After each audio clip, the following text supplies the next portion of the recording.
আসসালামু আলাইকুম। আজকে আমি বানাবো মালাই কেক। মালাই কেক বানানোর জন্য এখানে আমি দুটো ডিম নিয়েছি। ডিম দুটো ভেঙে নেব।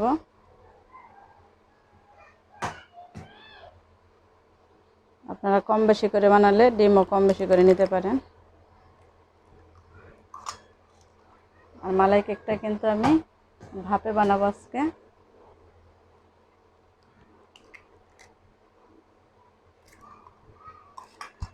ভাপে কিন্তু কেকটা খুব সুন্দর সফট হয়। এটাকে আমি আজকে এই কফি বানানোর এটা দিয়ে বিট করে নেব। আপনারা চাইলে হ্যান্ড ব্যাটার দিয়েও বিট করতে পারেন, আবার ডাল ঘুটনি দিয়েও কিন্তু করতে পারেন, যার যেরকম তা দিয়ে সুবিধা হয়।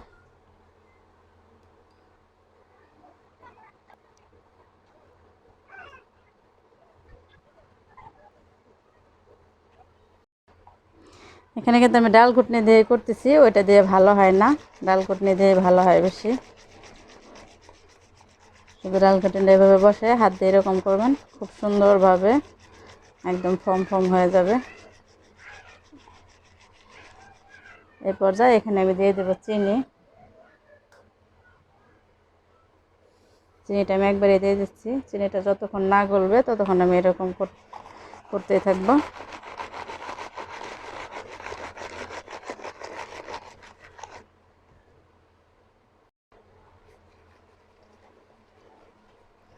যে চিনিটা আমি দিয়েছিলাম চিনিটা কিন্তু গলে গেছে, দেখুন। এই পর্যায়ে দিয়ে দেব তেল। তেলটা দিয়ে ভালো করে মিশিয়ে নেব।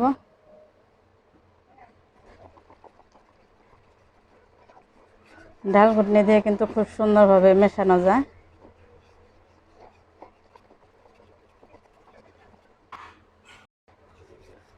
তেলের মিশ্রণটাও কিন্তু ভালো করে মিশিয়ে নেওয়া হয়ে গেছে। দেখো, খুব সুন্দর করে মেশানো হয়ে গেছে। এখন আমি এখানে একটা ছাঁকনি নিয়ে নেব। এখানে দিয়ে দেব গুঁড়ো দুধ। এখানে আমি ছোটো চামচের 2 চামচ গুঁড়ো দুধ নিচ্ছি। আর এখানে নিচ্ছি লবণ, হাফ চামচ বেকিং সোডা আর 1 চামচ বেকিং পাউডার। আর এই ছোট একটা বাটির 1 বাটি ময়দা নিচ্ছি 2টা ডিমের জন্য। এটাকে ভালো করে চেলে নিতে হবে।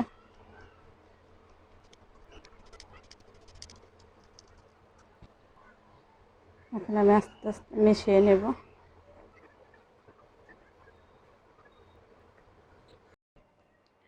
কেকের ব্যাটারটা বানিয়ে নেওয়া হয়ে গেছে, দেখুন এরকম ঘনত্ব রাখতে হবে।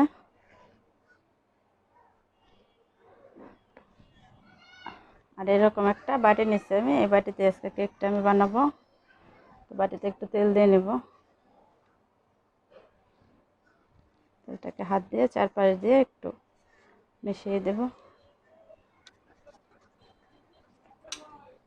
এইভাবে মালাই কেকটা বানাবো। এখানে কিন্তু এই বাটিতে কিন্তু কোনো কাগজ টাগজ দিতে হবে না, এমনি বসাই দিলে হয়ে যাবে। তো কেকের ব্যাটারটা এখন আমি ঢেলে দেব।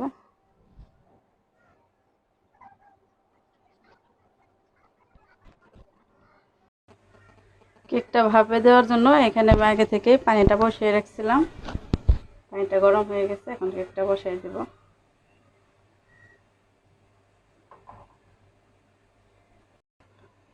এই তো কেকটা ভাপে বসিয়ে দিয়েছি।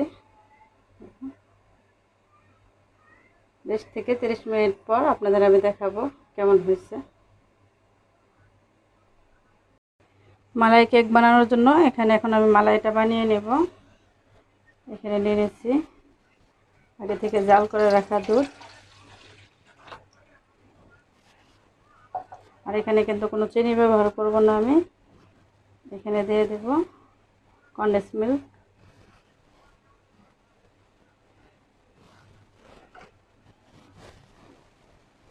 এখানে কনডেন্স মিল্ক দিয়ে দিচ্ছি। আপনারা কনডেন্স মিল্কের পরিবর্তে গুঁড়া দুধটাও দিতে পারেন।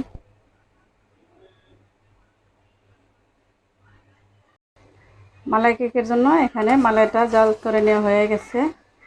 এটা আগে থেকে জাল করা দুধ, খুব বেশি জাল করতে হবে না। এদিকে আমার কেকটার কী খবর, কেকটা দেখব। ঢাকনাটা কেমন করে দিচ্ছি। একটা কাঠি দিয়ে চেক করে দেখব কেকটা কেমন হয়েছে। কাঠিটা কিন্তু একদম পরিষ্কার আসছে।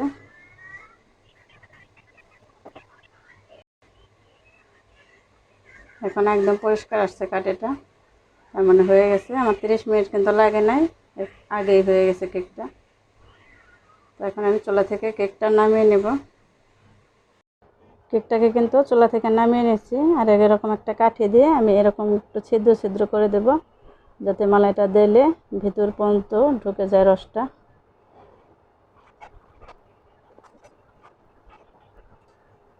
আর ভাপে কিন্তু কেকটা খুব সুন্দর হয়েছে, একদম নরম হয়েছে।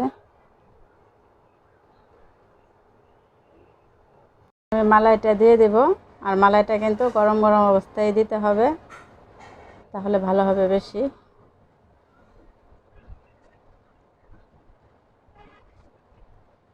আপনারা কিছুটা মালাই রেখে দিবেন, কারণ গরম অবস্থায় দিলে এটা দেখা যাবে যে শুষে যাবে।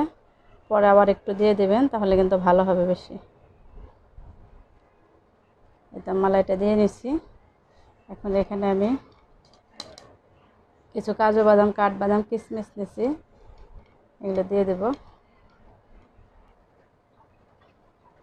এটা না দিলেও কিন্তু হয়, এটা সৌন্দর্যের জন্য।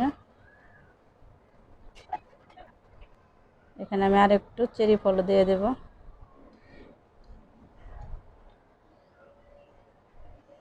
চেরি ফলটা দিলে কিন্তু কালারটা খুব সুন্দর আসে, দেখতে খুব সুন্দর দেখা যায়।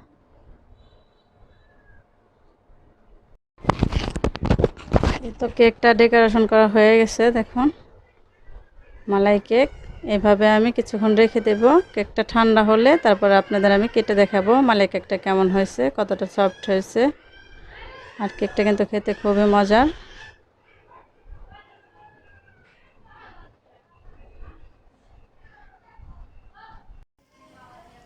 এই তো আমার মালাই কেকটা খুব ভালোভাবে সেট হয়ে গেছে।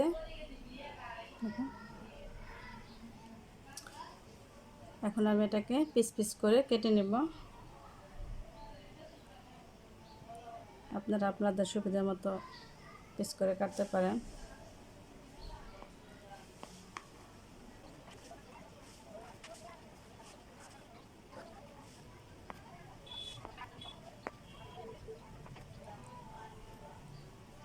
এখান থেকে আমি একটা পিস উঠিয়ে নিচ্ছি, কেমন হয়েছে আপনাদের উঠিয়ে দেখাচ্ছি।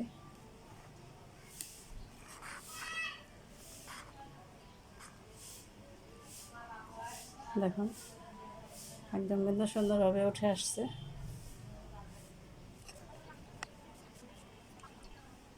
উপর দিয়ে একটু মালাইটা দিয়ে দিচ্ছি।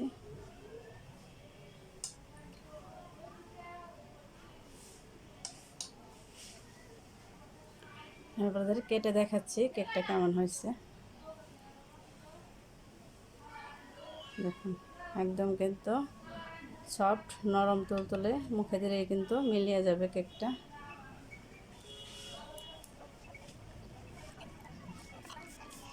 কেকটা এত মজার হয়েছে, আপনি একবার হলেও বানিয়ে খেয়ে দেখবেন। আশা করি আপনাদের কাছে অনেক ভালো লাগবে। আমার কাছে তো খুবই ভালো লাগছে কেকটা। আর মালাই কেকের রেসিপিটা কিন্তু খুবই সহজ, বানাতে কিন্তু সময়টাও খুবই কম লাগে। আপনারা একবার হলেও ট্রাই করবেন।